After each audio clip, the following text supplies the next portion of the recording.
Firman Tuhan Harian. Memaafkan 70 kali 7 kali. Matius 18 ayat 21 sampai 22.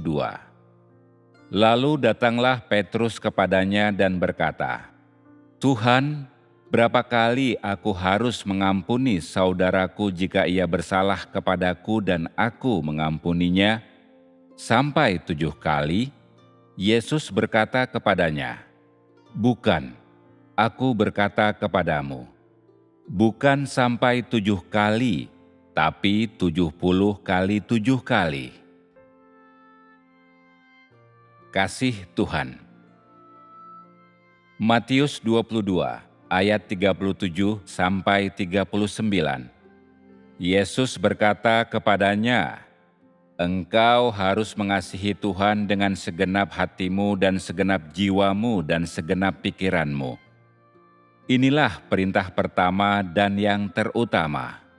Dan perintah yang kedua, yang sama dengan itu, engkau harus mengasihi sesamamu manusia seperti diri sendiri." Dari kedua perikop tersebut, yang satu berbicara tentang pengampunan dan yang lainnya berbicara tentang kasih. Kedua topik ini benar-benar menyoroti pekerjaan yang ingin Tuhan Yesus lakukan pada zaman kasih karunia. Ketika Tuhan menjadi daging, Ia membawa serta satu tahap dari pekerjaannya. Ia membawa serta pekerjaan dan watak khusus yang ingin Ia ungkapkan pada zaman itu. Pada masa itu, segala hal yang dilakukan anak manusia adalah seputar pekerjaan yang ingin dikerjakan Tuhan pada zaman itu. Dia tidak akan melakukan yang lebih atau kurang dari itu. Setiap hal yang Ia katakan dan setiap jenis pekerjaan yang Ia lakukan semuanya terkait dengan zaman itu. Tidak peduli apakah Ia mengungkapkannya dengan cara manusia lewat bahasa manusia atau lewat bahasa ilahi. Tidak peduli cara yang mana atau dari sudut pandang apa. Tujuannya adalah untuk membantu orang-orang mengerti apa yang ingin Ia lakukan, apa kehendaknya, dan apa persyaratan yang Ia tuntut dari orang-orang. Ia mungkin menggunakan berbagai cara dari berbagai sudut pandang berbeda untuk membantu orang-orang memahami dan mengetahui kehendaknya, dan memahami pekerjaannya untuk menyelamatkan umat manusia. Jadi, pada zaman kasih karunia kita melihat bahwa Tuhan Yesus hampir selalu menggunakan bahasa manusia untuk mengungkapkan apa yang ingin Ia sampaikan kepada umat manusia. Bahkan, kita melihatnya dari sudut pandang seorang penuntun biasa yang berbicara kepada orang-orang, membekali kebutuhan mereka, membantu mereka sesuai dengan permintaan mereka. Cara bekerja seperti ini tidak pernah dilihat sebelumnya pada zaman hukum Taurat yang mendahului zaman kasih karunia. Ia menjadi lebih akrab dan lebih penuh kasih sayang terhadap umat manusia, dan juga lebih mampu mencapai hasil-hasil yang nyata baik dalam wujud maupun caranya. Ungkapan tentang mengampuni orang 70 kali 7 kali benar-benar memperjelas poin ini. Tujuan yang dicapai oleh angka pada ungkapan ini adalah membuat orang-orang memahami maksud dari Tuhan Yesus pada saat Ia mengatakan ini.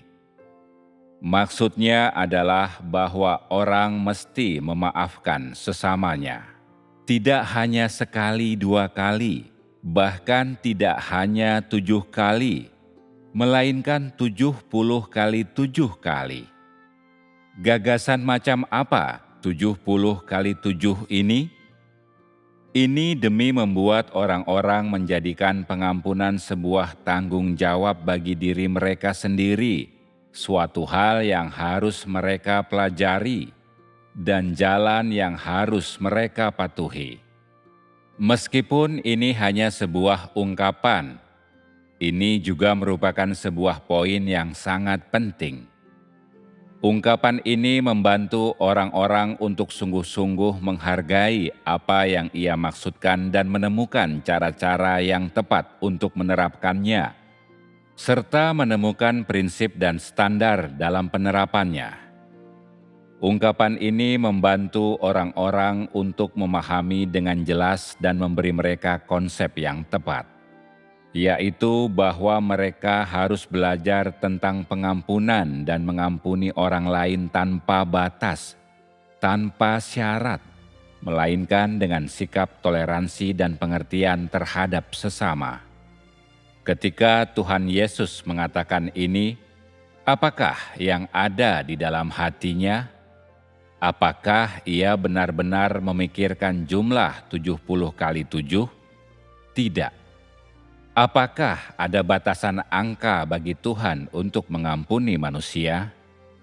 Ada banyak orang yang sangat tertarik dengan angka berapa kali yang disebutkan di sini. Orang-orang ini sedemikian inginnya memahami asal dan arti dari angka ini. Mereka ingin memahami mengapa angka ini keluar dari mulut Tuhan Yesus. Mereka percaya bahwa harus ada implikasi yang lebih dalam di balik angka tersebut. Pada kenyataannya, ini hanyalah ungkapan Tuhan dalam wujud manusia. Implikasi atau maksud apapun harus diterima bersama-sama dengan persyaratan Tuhan Yesus terhadap manusia. Sebelum Tuhan menjadi daging, orang-orang tidak begitu paham akan apa yang Ia katakan karena pernyataan tersebut datang dari keilahian sepenuhnya. Sudut pandang maupun konteks dari perkataannya tidak terlihat mata dan tidak mampu dicapai oleh umat manusia. Perkataannya dinyatakan dari alam roh yang tidak dapat dilihat manusia. Bagi orang-orang yang hidup dalam daging, mereka tidak bisa melewati alam roh. Akan tetapi setelah Tuhan menjadi daging, Ia berbicara kepada umat manusia dari sudut pandang manusia. Ia keluar dan melampaui lingkup alam roh. Dengan demikian, Ia dapat mengungkapkan watak ilahi, kehendak, dan sikapnya melalui hal-hal yang dapat dibayangkan manusia dan melalui hal-hal yang dapat mereka lihat serta jumpai dalam kehidupan mereka. Ia menggunakan cara-cara yang dapat diterima manusia lewat bahasa yang dapat mereka mengerti dan pengetahuan yang dapat mereka pahami, semuanya demi membuat mereka mengerti dan mengenal Tuhan, demi membuat mereka memahami maksudnya dan standar yang dituntutnya dari mereka dalam lingkup kapasitas mereka, sesuai batas kemampuan mereka. Ini adalah metode dan prinsip pekerjaan Tuhan dalam wujud manusia. Meskipun cara-cara dan prinsip Tuhan ketika bekerja dalam daging sebagian besar dapat tercapai dengan atau melalui wujud manusia, cara-cara tersebut benar-benar mencapai hasil yang tidak dapat dicapai dengan bekerja secara langsung dalam keilahian. Pekerjaan Tuhan dalam wujud manusia bersifat lebih nyata, autentik, dan terarah. Metode yang Ia gunakan lebih fleksibel dan dalam bentuk yang melampaui zaman hukum Taurat. Selanjutnya, mari kita membahas tentang mengasihi Tuhan dan mengasihi sesamamu layaknya mengasihi dirimu sendiri. Apakah ini sesuatu yang diungkapkan secara langsung dalam keilahian? Tentu saja tidak. Ini adalah segala hal yang disampaikan Anak Manusia dalam wujud manusia. Hanya manusia yang mengatakan hal seperti kasihilah sesamamu seperti dirimu sendiri. Mengasihi orang lain sama dengan menyayangi nyawamu sendiri. Dan hanya manusia yang akan berbicara dengan cara seperti ini. Tuhan tidak pernah berbicara dengan cara demikian. Paling tidak, Tuhan tidak memiliki bahasa sejenis ini dalam keilahiannya karena Ia tidak membutuhkan prinsip semacam ini, yakni kasihilah sesamamu seperti dirimu sendiri, untuk mengatur kasih-Nya bagi umat manusia, karena kasih Tuhan kepada umat manusia merupakan pengungkapan yang wajar dari apa yang Ia miliki dan siapa Ia. Kapankah engkau semua pernah mendengar Tuhan mengatakan, "Aku mengasihi manusia layaknya aku mengasihi diriku sendiri," karena kasih itu sendiri ada dalam esensi Tuhan dan ada dalam apa yang Ia miliki dan siapa Ia. Kasih Tuhan bagi umat manusia dan cara Ia memperlakukan orang-orang dan sikap-Nya, semua itu merupakan pernyataan dan pengungkapan yang wajar dari watak-Nya.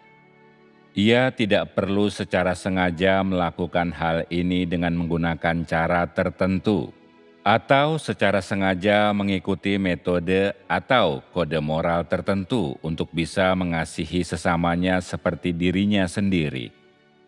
Ia sudah memiliki esensi semacam ini. Apa yang engkau lihat dalam hal ini? Ketika Tuhan bekerja dalam wujud manusia, banyak cara, perkataan, dan kebenarannya diungkapkan dalam cara yang manusiawi.